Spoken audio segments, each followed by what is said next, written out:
ዛሬ ወደ ዓለም እጅግ ሚስጥራዊና የተዘጋች ሀገር ጉዞ እንሄዳለን። ይህች ሀገር ሰሜን ኮሪያ ናት። በዓለም ላይ አብዛኛው ጊዜ እኛ ቀላል ነው ብለን የምናደርጋቸው ነገሮች ፊልም መመልከት፣ ኢንተርኔት መጠቀም፣ እንደፈለግን ጸጉራችን መቆረጥ ወይም ከተማ መቀየር፣ እነዚህ ሁሉ አንዳንድ ጊዜ በሰሜን ኮሪያ ወንጀል ሊሆኑ ይችላሉ። አንዳንዶቹ እንኳን እስር ቤት ወይም የሞት ቅጣት ሊያስከትሉ ይችላሉ።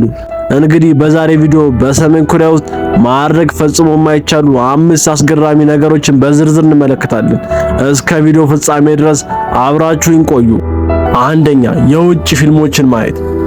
በእኛ ሀገር ኔትፍሊክስ፣ ዩቲዩብ ወይም ሆሊውድ ፊልሞችን ማየት ቀላል ነው፣ ግን በሰሜን ኮሪያ የውጭ ፊልም ማየት በጣም ከባድ ወንጀል ነው። በተለይ የደቡብ ኮሪያ ድራማዎችን በጥብቅ የተከለከሉ ናቸው። አንድ ሰው የውጭ ፊልም ሲያይ ተይዞ ከተገኘ ከባድ ቅጣት ወይም የሥራ ካምፕ ሊጠብቀው ይችላል። ሁለተኛ፣ ጸጉር እንደፈለጉ መቆረጥ።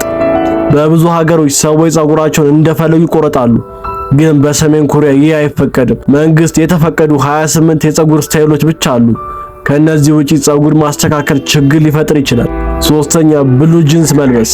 ብሉ ጂንስ በዓለም ዙሪያ የተለመደ አለባበስ ነው፣ ግን በሰሜን ኮሪያ ብሉ ጂንስ መልበስ በጥብቅ የተከለከለ ነው። ምክንያቱም ይህ የምዕራባውያን ባህል ምልክት ነው ተብሎ ስለሚቆጠር ነው።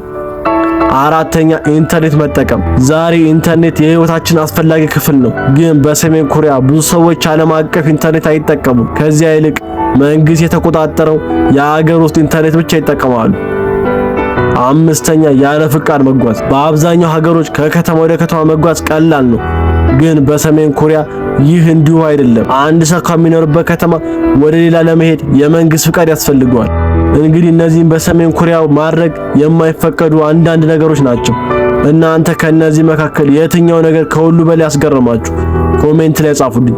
ቪዲዮውን ከወደዳችሁት ላይክ፣ ሰብስክራይብ፣ ሼር በማድረግ እንዳትረሱ።